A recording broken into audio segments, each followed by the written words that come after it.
चलिए बिहार बोर्ड की परीक्षा में बिहार बोर्ड की परीक्षा में 70 में 70 लाने के लिए 70 में 70 लाने के लिए अभी से प्रयास करें, अभी से प्रयास करें। बिहार बोर्ड की परीक्षा में 70 में 70 लाने के लिए अभी से प्रयास करें। यूनिट है आपका पी ब्लॉक एलिमेंट, यूनिट 7 है पी ब्लॉक एलिमेंट, हिंदी हो जाएगा पी ब्लॉक का तत्व। The P block element, P block का तत्व, पी ब्लॉक का तत्व। देखिए क्वेश्चन आपको हम कल देख दिए थे, कॉन्टेक्ट प्रोसेस तक देख दिए थे। आज इसका पार्ट 2 डलाएगा, कॉन्टेक्ट प्रोसेस। कॉन्टेक्ट प्रोसेस के बाद हमको देखना है हाइबर प्रोसेस, हाइबर प्रोसेस। चलिए क्वेश्चन है हाइबर प्रोसेस के द्वारा अमोनिया का निर्माण। तो सबसे पहले हाइबर प्रोसेस क्वेश्चन देखिए पूछेगा, 1 नंबर में पूछेगा कि हाइबर प्रोसेस के द्वारा किसका निर्माण होगा। तो हाइबर प्रोसेस के द्वारा अमोनिया का निर्माण होगा। फिर पूछेगा कि अमोनिया का सूत्र क्या होता है। तो अमोनिया का फॉर्मूला याद रखना है NH3। अमोनिया का फॉर्मूला की बात करेंगे तो फॉर्मूला होता है NH3। अमोनिया का फॉर्मूला होता है NH3। अब देखिए इसको करना क्या है, इसको रिएक्ट करवाना है। जब नाइट्रोजन की प्रतिक्रिया किसके साथ, हाइड्रोजन के साथ iron oxide, potassium oxide, alumina के साथ 700 केल्विन तापमान तथा 200 एटीएम दाब के साथ कराया जाता है तो अमोनिया का निर्माण होता है। कौमा इसे हाइबर की विधि कहते हैं, कौमा इसे हाइबर की विधि कहते हैं। तो नाइट्रोजन को रिएक्ट करवाएं किसके साथ, हाइड्रोजन के साथ, आयरन ऑक्साइड, पोटेशियम ऑक्साइड और एल्यूमिना। तो किसका प्रोडक्शन हुआ, अमोनिया का। अमोनिया का फॉर्मूला NH3। अमोनिया में नाइट्रोजन का हाइब्रिडाइजेशन के बात करेंगे तो sp3 और इसका स्ट्रक्चर जो होता है टेट्राहेड्रल स्ट्रक्चर। क्या हो जाएगा, टेट्राहेड्रल स्ट्रक्चर होता है टेट्राहेड्रल। शेप के बात करेंगे तो शेप होता है पिरामिडल, इसमें देखिए क्वेश्चन पूछेगा कि अमोनिया है NH3 जो है लुईस क्षार होता है, क्यों। तो अमोनिया के पास एक लोन पेयर होता है, अमोनिया के पास एक लोन पेयर होता है LP मतलब लॉलीपॉप नहीं समझ जाना है। LP मतलब लोन पेयर। हिंदी के बात करेंगे तो लोन पेयर का हिंदी होता है निर्जन जोड़ी। तो अमोनिया के पास एक लोन पेयर होता है, यही कारण है कि अमोनिया आपका क्या है, लुईस क्षार है। नेक्स्ट क्वेश्चन, नाइट्रोजन सिर्फ NCl3 का निर्माण करता है जबकि फास्फोरस PCl3 और PCl5 दोनों बनाता है, ऐसा क्यों। व्याख्या करे, वर्णन करे। तो एक लाइन में याद रखना, देखिए नाइट्रोजन एटम के पास वैकेंट d ऑर्बिटल प्रेजेंट नहीं होता है, लेकिन फास्फोरस एटम के पास वैकेंट d ऑर्बिटल प्रेजेंट होता है। दैट इज व्हाई, यही कारण है कि नाइट्रोजन सिर्फ NCl3 का निर्माण करता है जबकि phosphorus PCl3 phosphorus trichloride and PCl5 phosphorus pentachloride दोनों बनाता है। ऐसा क्वेश्चन एकदम पूछता है, बहुत ज्यादा VVI, इसको याद रखना है। क्वेश्चन है ओलियम। ओलियम को हम लोग पायरोसल्फ्यूरिक एसिड भी बोलते हैं। ओलियम को पायरोसल्फ्यूरिक एसिड। फॉर्मूला होता है H2SO4 तथा फॉस्फोरिक एसिड H3PO4 का सूत्र कार्य एवं संरचना लिखे। तो ओलियम का सूत्र H2S2O7, फॉस्फोरिक एसिड का H3PO4, H3PO4 H3PO4। तो ओलियम का देखिए जो स्ट्रक्चर होगा, ओलियम का जो स्ट्रक्चर होगा इस प्रकार हो जाएगा। सल्फर 2 गो है तो सल्फर 2 गो हो गया। ऑक्सीजन आपका 7 है तो ऑक्सीजन 1 2 3 4 5 6 7 और हाइड्रोजन 2 तो हाइड्रोजन 2। अब इसमें याद रखना है, देखिए पूछेगा कि ओलियम में बेसिसिटी, बेसिसिटी यानी कि क्षारकता जो होता है, क्षारकता कितना होगा? क्षारकता इसमें हो जाएगा 2। ऑक्सीडेशन नंबर के बात करेंगे तो ऑक्सीडेशन नंबर +6। हाइब्रिडाइजेशन के बात करेंगे तो हाइब्रिडाइजेशन sp3। अब H3PO4 है इसका स्ट्रक्चर इस प्रकार। अब इसमें इसका बेसिसिटी के बात करेंगे, बेसिसिटी के बात करेंगे तो इसका बेसिसिटी हो जाएगा 3। ऑक्सीडेशन नंबर के बात करेंगे ऑक्सीडेशन नंबर 5 और हाइब्रिडाइजेशन के बात करेंगे तो हाइब्रिडाइजेशन sp3। अब इसमें देखिए पाई बॉन्ड 1 2, इसमें पाई बॉन्ड हो जाएगा 1 और इसमें पाई बॉन्ड हो जाएगा 2, इसमें पाई बॉन्ड हो जाएगा 2। नेक्स्ट क्वेश्चन, H2O द्रव है, H2O लिक्विड है। H2 इज लिक्विड यानी द्रव है, लेकिन H2S गैस भाई क्यों? याद करिए, आपको एक बताएं ट्रिक।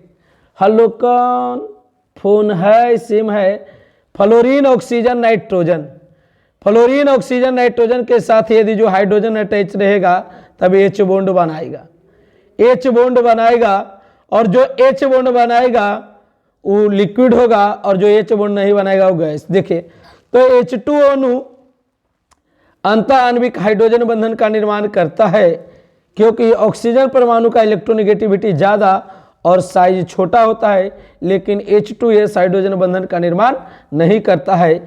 यही कारण है कि H2O द्रव है लेकिन H2S गैस, H2O द्रव है लेकिन H2S गैस,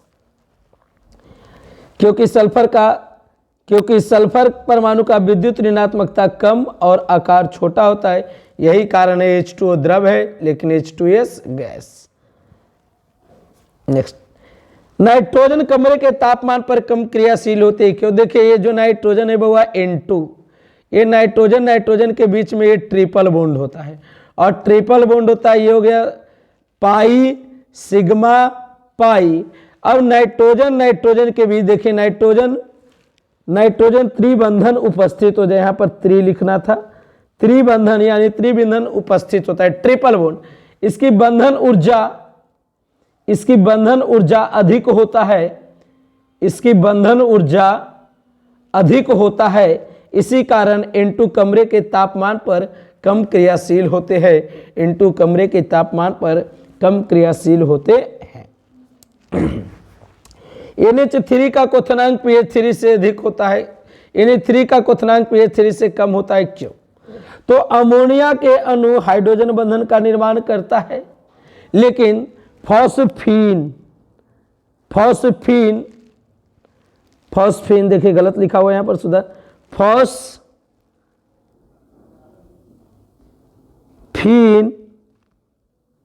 फॉस्फीन हाइड्रोजन बंधन नहीं बनाता है। यही कारण है कि NH3 का क्वथनांक pH3 से कम होता है, यही कारण है कि NH3 का क्वथनांक pH3 से कम होता है। H3PO3 एक डाइप्रोटिक अम्ल है क्यों? H3PO3 एक डाइप्रोटिक अम्ल है क्यों? तो इसमें 2 हाइड्रोजन आयन उपस्थित होते हैं, जिसके कारण H3PO3 एक डाइप्रोटिक अम्ल है, 2 हाइड्रोजन आयन, इसका बेसिसिटी हो जाएगा 2। तो यही कारण है कि H3PO3 आपका क्या है? Dibasic acid. Chlorine, bromine, iodine आवर्त सारणी के किस वर्ग का सदस्य है? याद करिए, आपको बताए हैं फाइसन करो बंद आज यार, फैशन करो बंद आज यार, या फिर कल बाहर आई आंटी। फ्लोरीन, क्लोरीन, ब्रोमीन और आयोडीन और स्टेटिन जो है ये 7 ग्रुप का एलिमेंट है। 7A ग्रुप को हम लोग हाइलोजन भी बोलते हैं, हाइलोजन बोलते हैं। तो इसमें कौन कौन एलिमेंट आएगा? Fluorine, chlorine, bromine, iodine. तो कह रहा है कि क्लोरीन, ब्रोमीन, आयोडीन आवर्त सारणी के किस वर्ग का सदस्य है? तो किस वर्ग का? 7A वर्ग, जिसको हम लोग हाइलोजन कहते हैं। तो देखिए आंसर, क्लोरीन, ब्रोमीन, आयोडीन या हाइलोजन वर्ग 7A ब्रैकेट में 17 वर्ग समूह का सदस्य है। याद रखना है। देखिए फर्स्ट ए के पूछेगा तो फर्स्ट ए को अल्कली मेटल बोलते हैं।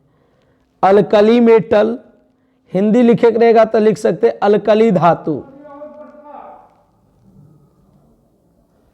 सेकेंड ए को बोलते हैं alkaline earth metal, alkaline earth metal, alkaline earth metal. और थर्ड ए को बोलते हैं boron family, boron family, boron family. और 4A को बोलते हैं कार्बन फैमिली,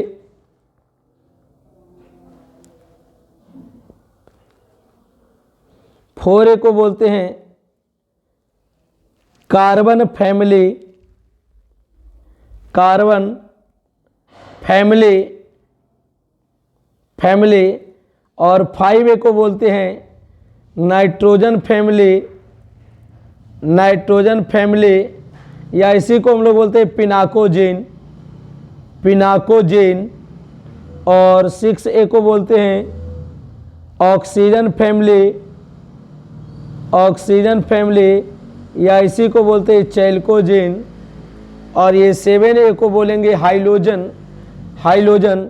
और एक लिख देते हैं यहाँ पर 8A जो है, एक 8A जो होता है इसको हम लोग बोलते हैं zero group, zero group, monoatomic gas, monoatomic gas.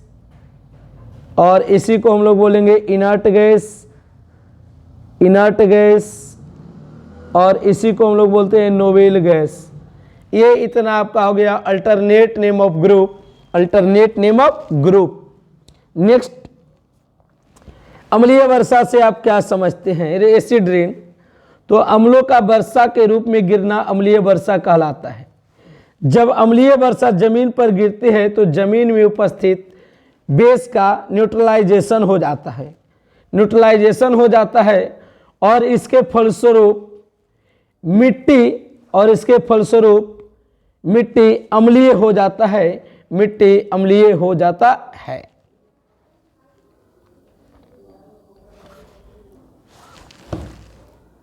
चलिए, अम्लीय वर्षा ये आपका हो गया। अब देखिए यदि जो इसका formation of sulphuric acid, acid rain का यदि जो रिएक्शन की बात करेंगे तो देखिएगा क्या होता है इसमें। सल्फर को जब ऑक्सीजन के साथ रिएक्ट कराएंगे तो ये बन गया सल्फर डाइऑक्साइड। सल्फर डाइऑक्साइड को, सल्फर डाइऑक्साइड, सल्फर डाइऑक्साइड बन गया। फिर सल्फर डाइऑक्साइड को SO2 को जब ऑक्सीजन के साथ रिएक्ट कराए तो ये बन गया sulphur trioxide, sulphur trioxide, sulphur trioxide. और सल्फर ट्राइऑक्साइड का जब वाटर के साथ डाइल्यूशन करवा दिए तो ये बन गया कौन सा एसिड? H2SO4, H2SO4 यानी कि सल्फ्यूरिक एसिड, सल्फ्यूरिक एसिड। देखिए जो ताजमहल का कलर फीका होता है इसी के कारण, एसिड रंग के कारण लाइमस्टोन, चूना पत्थर जिसको हम लोग मार्बल बोल सकते हैं, संगमरमर, उसका कलर फीका होता है किसके कारण? एसिड रेन के कारण। H2O अणु है जबकि H2S अम्लीय क्यों? H2O अणु है जबकि H2S अम्लीय क्यों? H2S अम्लीय क्यों? देखिएगा, तो H2S में केंद्रीय परमाणु का आकार बड़ा होता है जबकि H2O में छोटा। SH बंधन OH बंधन की अपेक्षा बड़ा और कमजोर होता है। यही कारण है कि H2O उदासीन है जबकि H2S अम्लीय।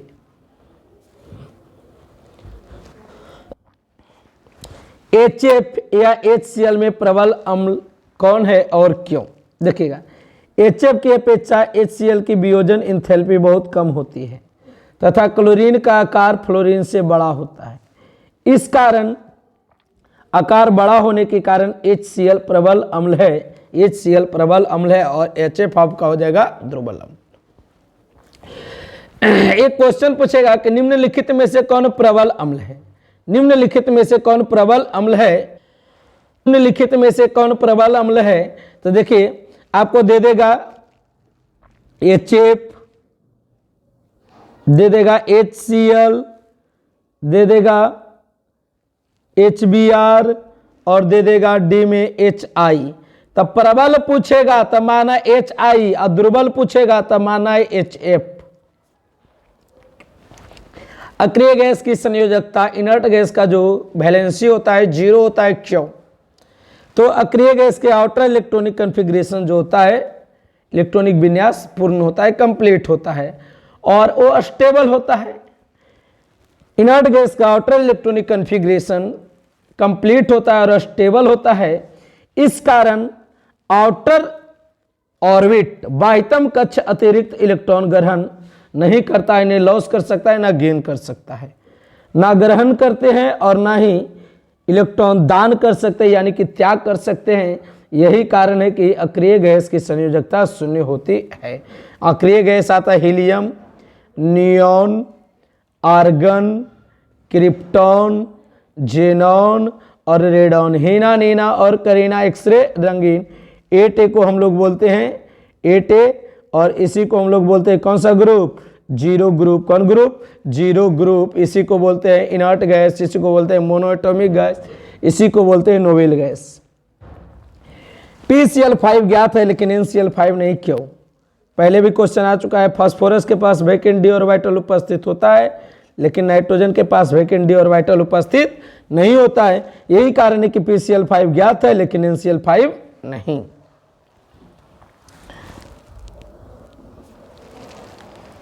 SF6 ज्ञात है, OF6 नहीं, क्यों? तो सल्फर के पास वैकेंट डी ऑर्बिटल उपस्थित होता है लेकिन ऑक्सीजन के पास वैकेंट डी ऑर्बिटल उपस्थित नहीं होता है। यही कारण है कि SF6 ज्ञात है लेकिन OF6 नहीं। HF HI की तुलना में दुर्बल अम्ल है, क्यों? HF HI की तुलना में दुर्बल अम्ल है, क्यों? दुर्बल अम्ल है, क्यों? चलिए, जब हम वर्ग से ऊपर से नीचे आते हैं तो परमाणविक त्रिज्या एटॉमिक रेडियस बढ़ती है। बंधन लंबाई बढ़ने से बंधन ऊर्जा का मान इंक्रीज हो जाता है, डिक्रीज कर जाता है, घटता है। इसीलिए HI जो है आसानी से H+ आयन देता है। यही कारण है, यही कारण की तुलना, यही कारण है कि HI HF HI की तुलना में, यही कारण है कि HF HI की तुलना में दुर्बल अम्ल है। यही कारण है कि HF HI की तुलना में दुर्बल अम्ल है। वर्ग समूह 18 के तत्व को नोबेल गैस क्यों कहा जाता है? वर्ग समूह 18 के तत्व को नोबेल गैस क्यों कहा जाता है? नोबेल गैस क्यों कहा जाता है? तो वर्ग समूह 18 के तत्व गैस है तथा इनका संयोजी कोष पूरा भरा होता है। ये लगभग निष्क्रिय यानी इनर्ट होते हैं, इसी कारण इन्हें नोबेल गैस कहा जाता है। नोबेल गैस कहा जाता है। फ्लोरीन की इलेक्ट्रॉन बंधुता का मान क्लोरीन से कम होता है, क्यों? तो फ्लोरीन के छोटा आकार होने के कारण इलेक्ट्रॉन जोड़ने पर इलेक्ट्रॉनिक रिपल्सन यानी विकर्षण बढ़ जाता है। यही कारण है कि फ्लोरीन की इलेक्ट्रॉन बंधुता का मान क्लोरीन से कम होता है, क्लोरीन से कम होता है। कार्बन तथा सिलिकॉन की संयोजकता 4 होती है, लेकिन जर्मेनियम टिन लेड की संयोजकता 2 भी होती है। क्यों? तो कार्बन तथा सिलिकॉन के परमाणु के आकार छोटा तथा इलेक्ट्रोनिगेटिविटी का मान ज्यादा होने के कारण, इलेक्ट्रोनिगेटिविटी का मान ज्यादा होने के कारण उसकी संयोजकता केवल 4 होती है, जबकि जर्मेनियम टिन और लेड की संयोजकता 2 होती है। लेड की संयोजकता 2 होती है। अक्रिय गैस में केवल जेनॉन ही सही रासायनिक यौगिक बनाता है। क्यों? अक्रिय गैस में केवल जेनॉन ही सही रासायनिक यौगिक बनाता है। क्यों? जेनॉन की आयोनाइजेशन एंथैल्पी अपेक्षाकृत कम होती है, अतः अधिक विद्युत ऋणात्मक तत्व ऑक्सीजन और फ्लोरीन से संयोग कर ऑक्साइड तथा फ्लोराइड बनाता है, ऑक्साइड तथा फ्लोराइड बनाता है। जैसे कि XeF2, XeF4, XeF6, XeOF2, XeOF2, XeO2F2, ये सब आपका कंपाउंड जेनॉन ही केवल बनाएगा और कोई भी इनर्ट गैस कंपाउंड का फॉर्मेशन नहीं करता है। H3PO3 क्यों एक अवकारक अभिकर्मक की तरह कार्य करता है, लेकिन H3PO4 ऐसा नहीं? क्यों? लेकिन H3PO4 ऐसा नहीं क्यों? तो H3PO3 में फास्फोरस का मैक्सिमम ऑक्सीडेशन नंबर +3 है इसमें, अर्थात इसका ऑक्सीडेशन नंबर को बढ़ा सकते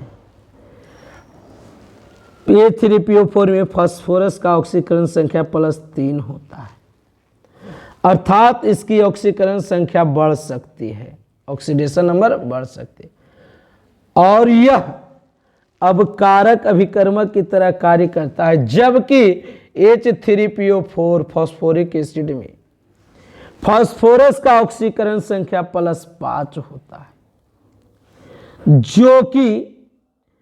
जो कि अधिकतम है। यही कारण है कि H3PO4 अवकारक अभिकर्मक के तरह अभिकारक अभिकर्मक के रूप में कार्य नहीं करता है। फ्लोरीन सिर्फ एक ऑक्सीकरण अवस्था प्रकट करता है। फ्लोरीन सिर्फ एक ऑक्सीकरण अवस्था प्रकट करता है, जबकि शेष हाइलोजन विभिन्न ऑक्सीकरण अवस्था प्रकट करता है। ऐसा क्यों? हाइलोजन यानी fluorine, chlorine, bromine, iodine, fluorine, chlorine, bromine और आयोडीन। अब देखिएगा, फ्लोरीन में वैकेंट डी ऑर्बिटल उपस्थित नहीं होता है, वैकेंट डी ऑर्बिटल उपस्थित नहीं है, जबकि अन्य हाइलोजन में वैकेंट डी ऑर्बिटल उपस्थित है, वैकेंट डी ऑर्बिटल उपस्थित है। यही कारण है कि फ्लोरीन सिर्फ एक ऑक्सीकरण अवस्था प्रकट करता है, जबकि शेष हाइलोजन विभिन्न ऑक्सीकरण अवस्था प्रकट करता है। जबकि शेष हाइड्रोजन विभिन्न ऑक्सीकरण अवस्था प्रकट करता है। नेक्स्ट क्वेश्चन, उत्कृष्ट गैस का क्वथनांक कम होता है क्यों? उत्कृष्ट गैस का क्वथनांक कम होता है क्यों? तो उत्कृष्ट गैस एकल परमाणविक होने के कारण इनमें केवल दुर्बल भांडर वाल बंधन कार्य करता है, इसलिए इसका क्वथनांक बहुत कम होता है। इसलिए इसका क्वथनांक बहुत कम होता है। क्वेश्चन है, pH 3 से pH 4 पर 1+ का आबंधन कोण का मान ज्यादा होता है क्यों? pH 3 phosphine, pH 4 phosphonium ion. तो pH 3 और pH 4 पर 1+ में फॉस्फोरस परमाणु का हाइब्रिडाइजेशन sp3 होता है। pH 3 में बंधन जोड़ा बॉन्ड पेयर तथा एक लोन पेयर होता है, एक निर्जन जोड़ी होता है। बंधन जोड़ा यानी bond pair lone pair repulsion के कारण बंधन कोण कम हो जाता है। लोन पेयर रिपल्सन के कारण बंधन कोण कम हो जाता है। लेकिन pH 4 पर प्लस में विकर्षण नहीं होता है, इसीलिए pH 3 से pH 4 पर 1+ के लिए आबंधन कोण का मान ज्यादा होता है। क्वेश्चन है, एकदम कर देना इसको, VVI MVVI महा VVI 2023। क्वेश्चन है, आयोडीन के मुख्य स्रोत क्या है? Question marks. आयोडीन के मुख्य स्रोत क्या है? समुद्री घास से आयोडीन के निष्कर्षण का वर्णन करें। समुद्री घास से आयोडीन के निष्कर्षण का वर्णन करें। तो आयोडीन का मुख्य स्रोत समुद्री घास, चिली साल्ट पीटर और प्राकृतिक ब्राइन। देखिएगा, सबसे पहले देखना है हमको समुद्री घास से आयोडीन का निष्कासन। तो लेमिनेरिया किस्म की समुद्री घास से, समुद्री घास में आयोडीन उपस्थित रहता है। समुद्री घास को अच्छी तरह सुखाकर इसे गहरे गड्ढे में सावधानी पूर्वक जलाया जाता है। इसे गहरे गड्ढे में सावधानी पूर्वक जलाया जाता है ताकि उपस्थित आयोडीन नष्ट नहीं हो। जलाने के पश्चात राख को केल्प कहा जाता है, जिसमें 0.4 से 1.4% तक आयोडीन रहता है। केल्प को जल में घुलाकर घोल का आंशिक क्रिस्टलीकरण करने से जल में घुलनशील अवयव potassium chloride, potassium sulphate, sodium chloride, sodium sulphate का क्रिस्टलीकरण होकर बाहर निकल जाते हैं। जबकि जल में अधिक घुलनशील पोटेशियम आयोडाइड तथा सोडियम आयोडाइड मात्र द्रव में शेष बचे रह जाते हैं। मात्र द्रव में सांद्र H2SO4 मिलाकर क्षारीय सल्फाइडों में मुक्त गंधक को बर्तन पर बैठने दिया जाता है, यानी उसके पेंदी के नीचे बैठने दिया जाता है। अवक्षेपित गंधक को छानकर हटा दिया जाता है एवं क्षणित द्रव को MnO2 एवं सांद्र H2SO4 के साथ लोहे के बक यंत्र में मिलाकर मिश्रण को गर्म किया जाता है, मिश्रण को गर्म किया जाता है। ऐसा करने से प्रतिक्रिया के फलस्वरूप आयोडीन वाष्प के रूप में निकलती है, आयोडीन वाष्प के रूप में निकलती है, जिससे चीनी मिट्टी की बनी विशेष प्रकार की नलियों में, जिसे सल्यूडिलम कहा जाता है, संघनित करके ठोस के रूप में जमा कर लिया जाता है। देखिएगा, सोडियम आयोडाइड को मैग्नीज डाइऑक्साइड के साथ और सल्फ्यूरिक एसिड के साथ के तो बन गया सोडियम थायोसल्फेट, मैग्नीज सल्फेट और वाटर प्लस आयोडीन। फिर लास्ट में है उपयुक्त विधि द्वारा आयोडीन, क्लोरीन एवं ब्रोमीन अशुद्धि के रूप में उपस्थित रहता है। प्राप्त आयोडीन को पोटेशियम आयोडाइड के साथ ऊर्ध्वापातित करके शुद्ध आयोडीन प्राप्त किया जाता है, शुद्ध आयोडीन प्राप्त किया जाता है। क्लोरीन को पोटेशियम आयोडाइड के साथ तो potassium chloride plus iodine, bromine को पोटेशियम आयोडाइड के साथ पोटेशियम ब्रोमाइड प्लस आयोडीन। चलिए, ये आपका हुआ सेवा समाप्त पी ब्लॉक एलिमेंट का। और एक आप पढ़ लीजिएगा ओस्टवाल्ड प्रोसेस के द्वारा नाइट्रिक अम्ल का निर्माण होता है। चलिए